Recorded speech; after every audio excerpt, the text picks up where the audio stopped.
سب سے پہلا سوال تو بلوچستان میں بڑے نواز شریف صاحب متحرک گزشتہ روز سے دکھائی دے رہے ہیں اور بڑی سیاسی ایک بڑی تعداد ہے سیاسی شخصیات کی جنہوں نے نون لیگ میں شمولیت اختیار کی ہے.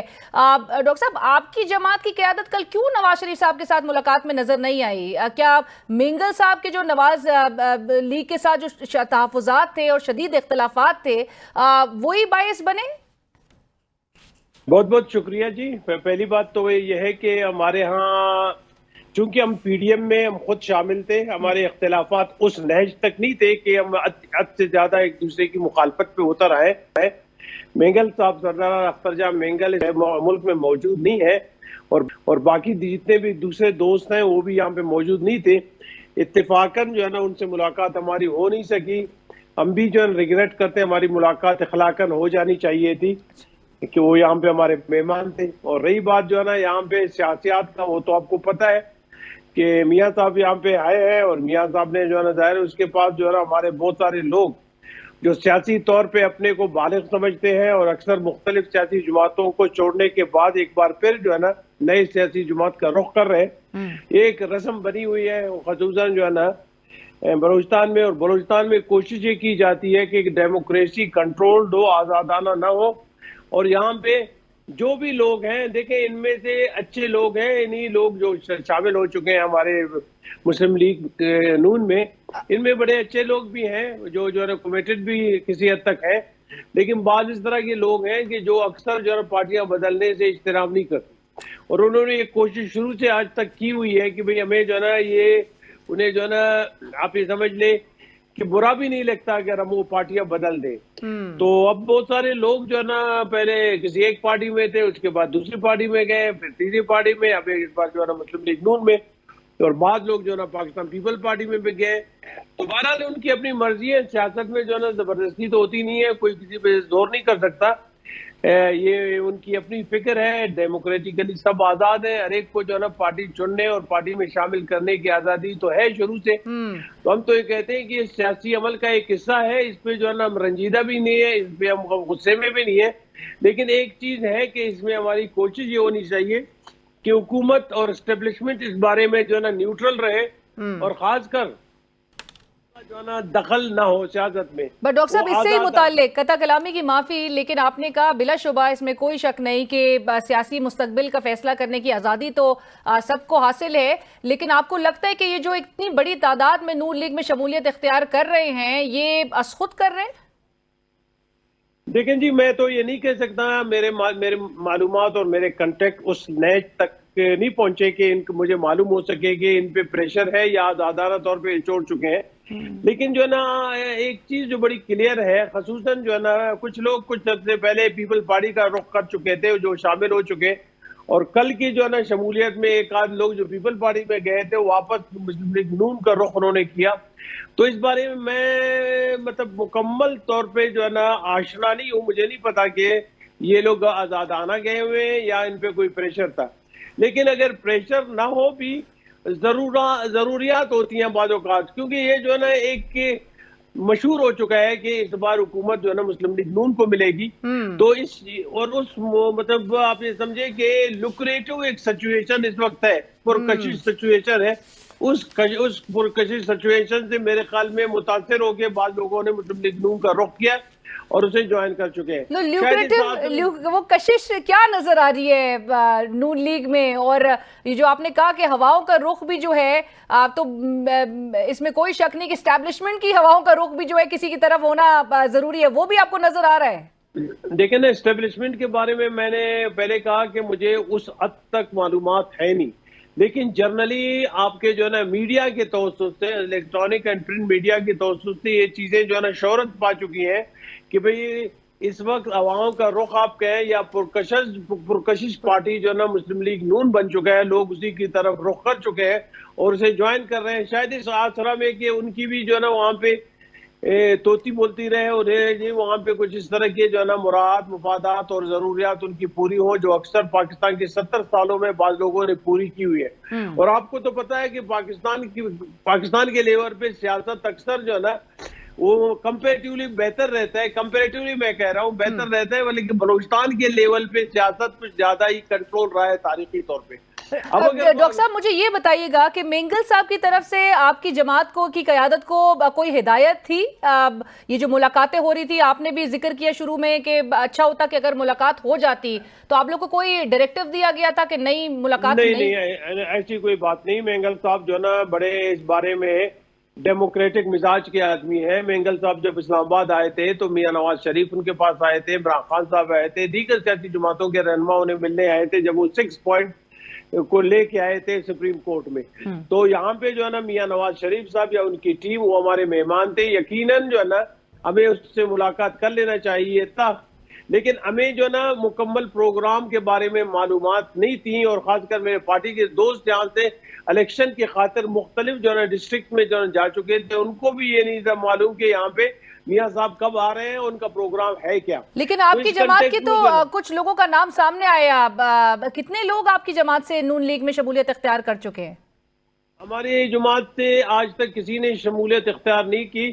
ایک ہمارے زینت شاوانی صاحب، جی ہاں میں بتا رہا ہوں، ہمارے جو ہے نا زینت شاوانی صاحبہ، اسے جو ہے نا پارٹی نے ڈسپلنری ایکشن کے بعد پارٹی سے نکال دیا تھا.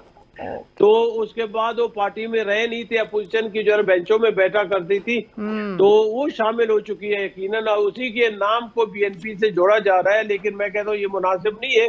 اسے جو ہے نا میرے خیال 2021 میں جو ہے پارٹی سے نکالا جا چکا ہے، 2023 ختم ہونے والا ہے.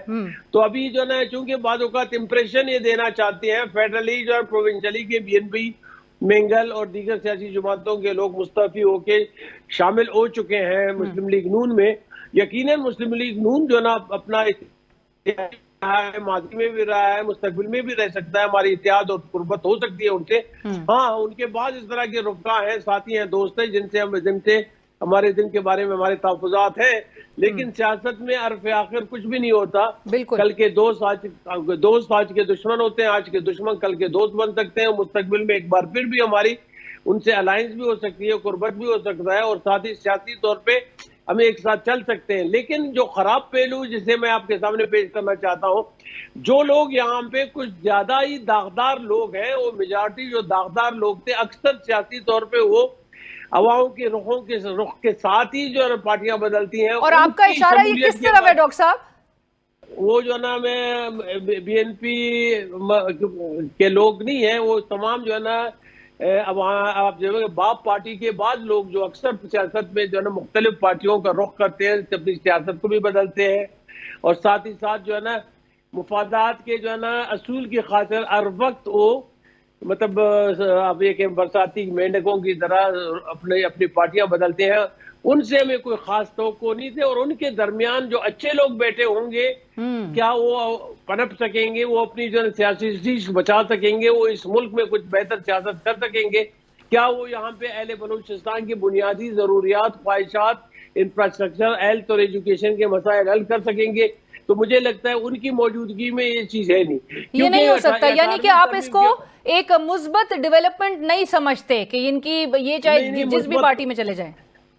میں تو یہ کہتا ہوں کہ میاں صاحب خصوصاً جو ہے نا بڑے زیرک سیاستدان ہیں، ان کو اس بارے میں کچھ زیادہ ہی محتاط ہونا چاہیے، کیونکہ یہ لوگ جو ہے نا مختلف سیاسی جماعتوں سے ہو کر آئے ہیں، اور ان پر تو خود ہی نون لیگ بھی تنقید کرتی رہی، ان کے قیام پر بھی تنقید کرتی رہی ہے نون لیگ. ہاں بالکل آپ صحیح فرما رہی ہیں. یہ انہوں نے جو ہے نا خراب بھی کہا ہے، انہیں جو ہے نا آپ یہ سمجھے کہ کنٹرول لوگ ہی کہا ہے، بلکہ ان کی سیاست پہ جو ہے نا لیکن ڈاکٹر صاحب آپ تو یہ بھی پوائنٹنگ ہوئی ہے. جی آپ مکمل کریے گا بات.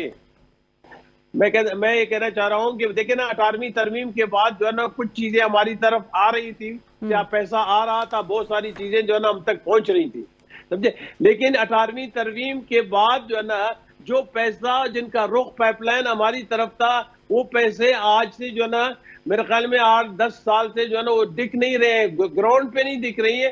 وہ اکثر میں اس کو ایک لفظ دے چکا ہوں کہ وہ تمام جو ہے نا بلیک ہول میں جا رہی ہے.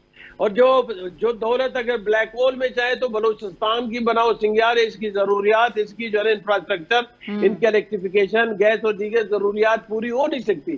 تو اب مجھے خدشہ یہ ہے کہ ایک بار پھر ایسا نہ ہو کہ اتنے جو ہے نا وافر مقدار میں بہت سارے لوگ جو ہے مسلم لیگ کا رخ کر چکے ہیں، کہیں بلوچستان میں مسلم لیگ کی بدنامی کا باعث نہ بنے کیونکہ بلوچستان میں بہت اچھے لوگ بھی مسلم لیگ کے ہیں، جنہیں میں کہوں کہ کافی عرصے سے جو ہے نا وہ یہاں پہ ان کے ساتھ کنیکٹڈ ہے، ان سے پیوستہ ہے، ان کے لیے انہوں نے کام کیا ہے، لیکن مجھے شک ہے کہ وہ کارنر ہو جائیں گے اور یہ نئے جتنے بھی جو ہے نا پسلی بٹیر ہیں یہ آ کے مسلم لیگ پہ قابض ہوں گے، ایک بار پھر مسلم لیگ کے لیے مسائل پیدا کریں گے، اسے بدنام کرنے کی کوشش کریں گے. رائٹ، لیکن یہ آپ نے بہت بڑی بات کر دی ہے ڈاکٹر صاحب. لیکن مجھے یہ بھی بتائیے گا کہ مینگل صاحب نے، آپ کو یاد ہوگا کہ اگست میں نگراں وزیر اعظم کی تقرری پر ان کو تحفظات تھے اور انہوں نے اس حوالے سے نواز شریف صاحب جب لندن میں موجود تھے تو ان کو خط بھی لکھا تھا. وہی 22 جولائی کے ایک پیغام کے تسلسل میں انہوں نے خط لکھا تھا جس میں انہوں نے تمام نکات پیش کیے تھے اور انہوں نے یہ بھی نواز شریف صاحب کو یاد دلایا تھا کہ ہم پر جو گزری وہ اور یا گزر رہی ہے وہ تو ایک طرف، لیکن آپ پر حیرانی اس بات پر ہو رہی ہے کہ آپ نے ماضی سے کوئی سبق نہیں سیکھا. آپ کو لگ رہا ہے کہ نون لیگ واقعی میں کوئی اب تک سبق نہیں سیکھ چکی ہے اور جو سیاسی حل کی وہ بات کرتے تھے بلوچستان کے مسائل کو لے کے، اور جس پر مینگل صاحب نے کیٹیگوریکلی اس خط میں بھی لکھا تھا کہ ہمیشہ سیاستدانوں کے بجائے اسٹیبلشمنٹ کی طرف دیکھنا پڑتا ہے ایک حل تلاش کرنے کے حوالے سے، وہ اب بھی کچھ اسی روش پہ نون لیگ نظر آ رہی ہے؟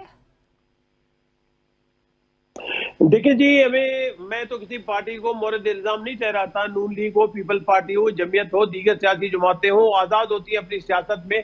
اور خصوصاً جو ہے نا اگر کوئی پارٹی اپنے رینکس اینڈ فائلز میں اچھے آدمیوں کے بجائے ایسے جو ہے نا چلتے ہوئے آدمیوں کو شامل کر لیتے ہیں تو بدنامی اس پارٹی کی ہوگی، اس کا مستقبل داغدار ہوگا، وہ کچھ زیادہ بہتر نام سے یاد نہیں کیا جائے گا. اور خصوصاً جو ہے نا میں یہ کہوں گا مینگل صاحب جس انداز میں بات کر رہے تھے اس میں ایک چیز صحیح تھی کہ کم از کم جو ہے نا انٹرم گورنمنٹ کو جو ہے نا سلیکٹ کرنے میں ان کو احتیاط برتنا چاہیے تھا. تمام جتنے بھی جو ہے نا پارٹیسپینٹس پی ڈی ایم کے دوست تھے ان سے مشورہ کر کے ڈیسیجن کر لینی چاہیے تھی.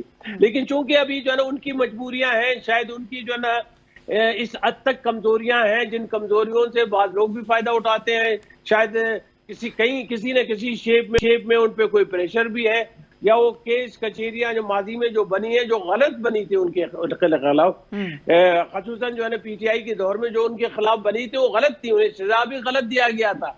اسے ہم کنڈم کل بھی کر چکے، آج بھی کرتے ہیں. لیکن اگر اس کے بعد اس پہ جو ہے نا تھوڑی سی نرمی برتی گئی ہے، یہ اس کا حق تھا. جو زیادتیاں اس کے ساتھ کی گئی تھی اس کے بعد جو نرمی برتی گئی ہے میاں نواز شریف کے اور اس کی ٹیم کے بارے میں، وہ میرے خیال میں جائز ہے. لیکن میاں نواز شریف کو ایک چیز کا خیال رکھنا چاہیے کہ ہمیں جو ہے نا اگر پاکستان کو بنانا ہے، یہاں بھی اس کی اقتصادیات کو بنانا ہے، سیاسیات کو بنانا ہے، پارلیمنٹ کی بالادستی قائم کرنی ہے اور ایک آزاد مضبوط جو ہے نا جوڈیشل سسٹم یہاں پہ ہم نے رکھنا ہے، تو اسے جو ہے نا بعض اوقات مصلحت سے کام نہیں لینا چاہیے بلکہ بلیٹنٹلی جو ہے نا بعض مسائل کو حل کرنے کی کوشش کر لینا چاہیے. تو مینگل صاحب ہو یا ہم تمام ہو، ہماری کوشش یہ ہوگی کہ تمام سیاسی جماعتیں اپنے دائرہ کار میں ہم بااختیار ہیں، لیکن خیال کرنا اور آئندہ کی سیاست کو داغدار کرنے سے بچانے کی خاطر انہیں جو ہے نا نئے بہتر تدابیر جو ہے نا اختیار کرنے لے چاہیے اور غلط راستوں پہ جا کے ایک بار اپنے کو پھر جو ہے نا غلط پارٹی ثابت کرنے سے بچانا چاہیے، اپنے آپ کو ایک غلط پارٹی ہونے سے بچانا چاہیے. بٹ مینگل صاحب، ڈاکٹر صاحب میں لاسٹ آپ سے سوال یہ ضرور کرنا چاہوں گی. ایک تو یہ بتا دیجیے گا کیونکہ نواز شریف صاحب بلوچستان کی ڈیولپمنٹ کے جہاں پر کام ہوتے ہیں، سڑکوں کا نیٹ ورک ہو، وہ کہتے ہیں گوادر کی بات ہی پہلے انہوں نے کی تھی.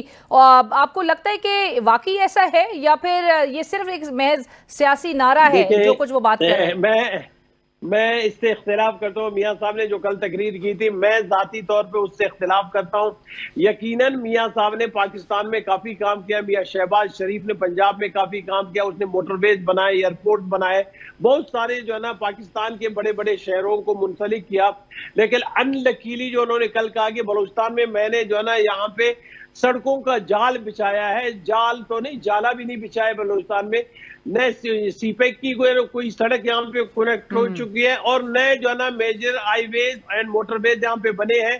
حالانکہ اب میں خود ایسے سینیٹر کی حیثیت میں نے ان پہ پریشر ڈالا کہ خدا رہا آپ ویسٹرن روٹ کو بنا لے، اگر مین سینٹر گوادر ہے تو گوادر تک جو ہے نا موٹر ویز بنوا دے. تو انہوں نے کہا مستقبل میں ہماری کوشش ہوگی. اس وقت ہم جو ہے نا ممنوع ہو اور کمزور پہلو یہ ہے کہ ان کی امپریشن جو خراب تھی اس کی ٹیم میں خصوصاً جو ہے نا جو پلاننگ والے اس کی ٹیم ہے نہایت ہی ناقص ٹیم تھی. انہوں نے کوشش کی مختلف القابات دے کے تمام جتنی بھی ڈیولپمنٹ تھی وہ پنجاب میں کروا دی. یعنی ارلی ہارویسٹ جو ہے نا اسکیم کے نام سے بہت ساری چیزیں انہوں نے پنجاب میں کروا لی. حالانکہ سب سے زیادہ دھوپ نکلتی ہے بلوچستان میں, ونڈ سب سے زیادہ یہیں پہ چلتی ہے. یہاں پہ ونڈ جو ہے نا الیکٹریسٹی ونڈ اور جو ہے نا آپ کے جو ہے نا سولر وہ تو بلوچستان میں لگنی چاہیے تھی کیونکہ ہمارے پاس بجلی ہے. ڈاکٹر صاحب آپ آج وہ بات کر رہے ہیں, ان سب آپ یہ جو ذکر کر رہے ہیں آج میاں نواز شریف صاحب کے ایجنڈے پہ یہ تمام باتیں ہیں.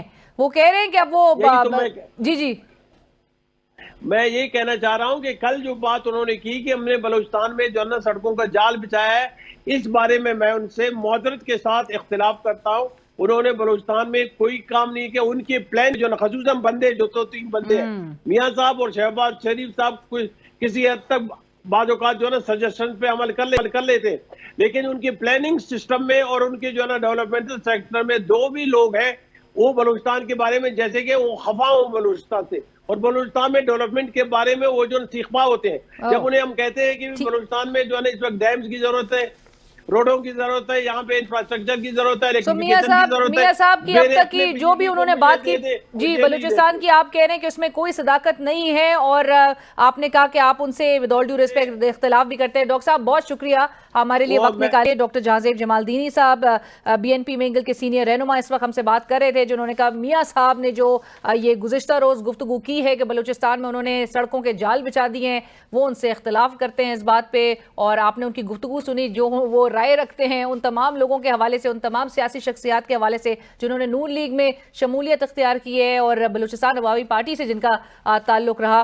بہرحال اسی کے ساتھ ہی بڑھیں گے ایک بریک کی طرف. بریک کے بعد واپس آئیں گے. IMF کے ساتھ جو مذاکرات ہو رہے ہیں اس حوالے سے گفتگو ہوگی جس میں IMF نے اعتراض اٹھایا ہے. کس بات پر اعتراض اٹھایا ہے, ایک بریک کے بعد. ناظرین بریک کے بعد خوش آمدید, اور بات کریں گے IMF کے ساتھ اب تک کے ہونے والے مذاکرات کے حوالے سے. اپیرنٹلی کہا جا رہا ہے کہ مذاکرات کامیاب ہیں, لیکن IMF کے اعتراضات کچھ سامنے آئے ہیں, اس حوالے سے گفتگو کریں گے. ہمیں جوائن کریں doctor Khaqan Hasan Najeeb sahib, former adviser ministry of finance, ماہر معاشیات ہیں. ڈاکٹر صاحب السلام علیکم, بہت شکریہ ہمیں جوائن کرنے کے لیے. ڈاکٹر صاحب اب تک جو IMF کے ساتھ مذاکرات ہوئے ہیں, سب سے پہلے تو آپ کی رائے جاننا چاہیں گے کہ آپ کی اب تک اس حوالے سے سینس ہے کیا, وہاں سے کیا مطالبات آئے ہیں اور پاکستان نے اب تک کن ڈیلیوریبلز پر اتفاق کیا ہے؟ بسم اللہ الرحمن الرحیم. سو دیکھیں, ایک تو یہ کہ جب ہم نے 30 ستمبر کے ٹارگٹس دیکھے تو بظاہراً یہ دکھائی دے رہا تھا کہ IMF کے ساتھ جو اہداف طے ہوئے تھے, مانیٹری بھی, ایکسٹرنل سیکٹر پہ بھی, فزیکل پہ بھی اور انرجی پہ بھی, یہ 4 ایریاز ہیں جس پہ ہماری انگیجمنٹ ہوتی ہے, وہ لارجلی میٹ ہیں. ابھی تھوڑی دیر پہلے واشنگٹن سے انہوں نے ایک پریس ریلیز جاری کی ہے, اور اس میں نہایت یہ ایک اطمینان کی بات ہے کہ انہوں نے پاکستان کے ساتھ ایک سٹاف لیول ایگریمنٹ جو ہے ہماری اتھارٹیز کے ساتھ انک کر لیا ہے. دس مینس کہ $700 ملین کی جو ٹرانش ہے اس کی ریکویسٹ اب وہ اپنے بورڈ کو بھیجیں گے, اور سبجیکٹ ٹو بورڈ اپروول جو کہ ہو جائے گی بیکاز وہ اہداف سارے میٹ ہیں, Pakistan will move forward to receive $700 million as soon as the board meets. For Pakistan this is a really satisfying, comforting, جو بھی آپ الفاظ اس میں استعمال کر سکیں, اس لیے کہ ایکسٹرنل سچویشن ایسی نہیں ہے کہ ہم کوئی بھی انحراف کرتے. IMF سے جب بھی کیا ہے تو بہت تکلیف ہوئی ہے, ریزروز گرے ہیں, پریشر آیا ہے, انفلیشن بڑھی ہے. دوسرا انہوں نے یہ بھی کہا ہے کہ ایک نیسنٹ ریکوری یعنی کہ ارلی ریکوری جو ہے وہ دکھائی دے رہی ہے, اور جو انرجی اور یہ جو پرائسز ایڈجسٹ ہوئی ہیں اس کا بوجھ آف کورس بہت پڑا ہے, بٹ اس سے سرکولر ڈیٹ کا بڑھنا جو ہے وہ کچھ کم ہوا ہے. انہوں نے کہا ہے کہ پاکستان کو اپنی فسکل کنسالیڈیشن یعنی کہ ایکسپینڈیچرز کو کم کرنا اور ٹیکسیشن کے کچھ میجرز لینا جو ہے وہ کنٹینیوڈ رکھنے چاہیے, تاکہ ہم اپنے بجٹ کو خسارے کو اوور آل بھی کم کر سکیں, پر جو پرائمری بجٹ کا خسارہ ہوتا ہے یعنی کہ انٹرسٹ پیمنٹ کو نکال کے وہ سرپلس میں آ سکے. اس کے ساتھ ساتھ ہم نے تقریباً 9.3 ملین فیملیز کو اس وقت پاکستان کا جو پروگرام ہے انکم سپورٹ کا وہ جا رہا ہے, اس کی ایک اینول انفلیشن کی ایڈجسٹمنٹ ہونی ہے, وہ بھی اس سال میں ہوگی. So that's some better news for the people of Pakistan جو اس سے استفادہ کر رہے ہیں. رائٹ ساتھ ساتھ ڈاکٹر صاحب قطع کلامی کی معافی، لیکن آپ نے جس طرح سے کہا کہ Pakistan has met most of the targets اور خوشائن یہ ڈیولپمنٹ ضرور کنسیڈر کی جا رہی ہے. آپ کو یاد ہوگا نگراں وزیر خزانہ ڈاکٹر شمشاد اختر صاحبہ نے بھی یہ کہا ہے کہ اب عوام پر مزید بوجھ ایٹ لیسٹ نہیں ڈالا جائے گا. اب یعنی کہ یہ سمجھا جائے عام الفاظ میں اور سادہ الفاظ میں عوام کے لیے کہ مزید ٹیکسز کا جو برڈن تھا وہ عوام پر نہیں ڈالا جائے گا، مزید ہمیں مہنگائی جو ہے یہاں سے اسکیلیٹ نہیں ہوتی ہوئی دکھائی دے گی؟ یہ شاید دونوں باتیں آپ کی درست ہیں. 9415 ارب کا ایف بی آر کا جو ٹارگیٹ ہے وہ I think given the current policy regime طے ہو جائے گا. زیادہ اگر بینکوں پہ یا کسی بھی ایسے کمرشل اینٹی پہ یا انڈسٹری پہ اگر جو ایب نارمل پروفٹ لے رہی ہو، اور یہ دنیا بھر میں ہوتا ہے، میں آسٹریلیا میں کام کرتا رہا ہوں، وہاں پہ بھی جب ایب نارمل پروفٹس آ رہے ہوتے تھے فار ایگزامپل ان کی مائنز اینڈ منرل سیکٹر میں، جو کہ بہت آتے تھے کیونکہ کموڈٹی پرائسز بڑھ جاتی تھی، تو ایک سپر ٹیکس یا ایب نارمل ٹیکس جو ہے وہ لگ جاتا تھا. ایسا ٹیکس تو لگ سکتا ہے، یہ عام آدمی کا اس سے کوئی تعلق نہیں ہے. یہ تو ان کمپنیز پہ جو ایب نارمل پروفٹس اس سال میں یا پچھلے سال میں یا آنے والے سال میں دکھائی دے رہے ہوں، تو وہ ضرور ہوگا. کچھ ایکسپینڈیچر کٹس ہوں گے، میرا خیال ہے ڈیولپمنٹ بجٹ کچھ کم ہوگا. یہ شاید ایک تکلیف دہ چیز اس طرح ہے کہ اس سے گروتھ کم ہوتی ہے. اب لیٹ سے کہ اب تو ایگزیکٹ تخمینہ تبھی ہم بتا پائیں گے جب آئی ایم ایف کا ڈاکیومنٹ ریلیز ہوگا جس میں وہ یہ تخمینے دیں گے، بٹ میرا خیال ہے کہ کچھ ایکسپینڈیچر کے کٹس آئیں گے.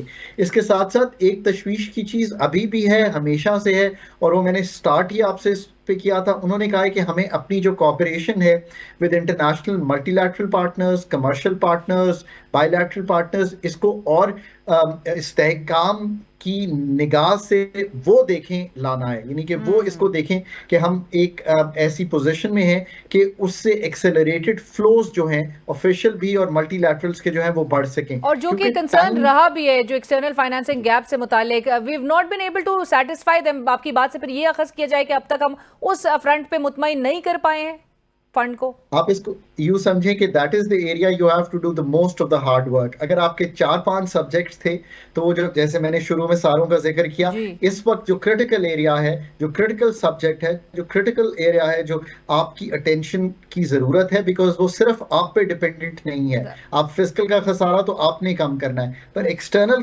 کے جو نیڈز کو میٹ کرنا ہے اس میں بائی لیٹرل فرینڈز، اس میں ملٹی لیٹرلز کے program and project loans, commercial banks کے لونز، جنیوا کے لونز، رول اوورز، یہ سب کچھ میٹر کرتا ہے. اس کے لیے ہم بھی ہیں اور باہر کے پارٹنرز بھی ہیں. So we both have to come to an agreement. I M F کا پروگرام ایک اس چیز کی ضمانت دیتا ہے، یہ بھی یاد رکھیے. رائٹ ڈاکٹر صاحب، آخری سوال، اور وہ ہے اسپیشل انویسٹمنٹ فیسیلیٹیشن کاؤنسل جس کا قیام حال ہی میں عمل میں آیا، اور اس ایک فنڈ کے کنسرنز بھی سامنے آئے ہیں. اور آپ کو یاد ہوگا یہ جو ڈپٹی چیئرمین ہے پلاننگ کمیشن کے ڈاکٹر جہازیب خان صاحب، ان کی ہی بیان سے میں اس حوالے سے ضرور آپ سے سوال کرنا چاہوں گی کہ یہ جو کنسرنز شو کیے گئے ہیں، آپ کو لگتا ہے کہ آئی ایم ایف مجاز ہے اس قسم کے اعتراض اٹھانے کے حوالے سے؟ علینا، جس میٹنگ میں یہ کنسرنز جس سے کوٹ ہو رہے ہیں، میں اس میٹنگ میں اسلام آباد میں کل موجود تھا. یس، سو آئی ویری ویل نو کہ کیا بات گورنمنٹ کی طرف سے ہوئی. اور اس کو سو دیکھیے، ایک بات جو ہے جو فنڈ کہہ رہا ہے میں اس سے اگری کرتا ہوں. So let's start with that and the government should agree as well. اب وہ کیا کہہ رہے ہیں؟ وہ یہ کہہ رہے ہیں کہ علینا اور خاقان اگر دو انویسٹرز ہیں تو علینا کو کوئی ایسا ٹریٹمنٹ نہ دیجیے جو ڈسٹارشن کریٹ کرے، یا ایسا اسپیشل فوکس نہ دیجیے، یا ایسا اسپیشل کنسیشن یا ایسا اسپیشل ٹیکس ریبیٹ نہ دیجیے کہ خاقان یہ سمجھے ایز این انویسٹر کہ یہ غلط ہے. اس میں کوئی غلط بات نہیں ہے. سو وہ یہ کہہ رہے ہیں کہ آپ ایس آئی ایف سی کا کام ضرور کیجیے، آپ اس کے آپریشن ضرور کیجیے، بٹ یہ سارا کام جو ہے یہ ٹرانسپیرنسی کے ساتھ ہونا چاہیے اور ہائی گورننس کے ساتھ ہونا چاہیے. یہ ایک ان کا کنسرن ہے، یہ جینوائن کنسرن ہے. میرا خیال ہے کوئی بھی اس سے ڈس ایگری نہیں کر سکتا. پر ہیونگ سیڈ دیٹ، میں یہ بھی کہتا ہوں جن ملکوں نے اپنی انڈسٹری کو تقویت دی ہے ان ملکوں نے including the most developed countries اس انڈسٹری کو بہت سپورٹ کیا ہے. سو یہ بات ہم مانتے ہیں آئی ایم ایف کی، بٹ ساتھ یہ بھی کہتے ہیں کہ جہاں سپورٹ کی ضرورت ہے، اگر ہم اپنی انجینئرنگ کو سپورٹ کرنا چاہتے ہیں تو ہمیں کرنا چاہیے. ڈاکٹر صاحب، ایس آئی ایف سی کی ورکنگ تو اس لحاظ سے امپیکٹ نہیں کرے گی آپ کے خیال میں؟ I don't think so. I think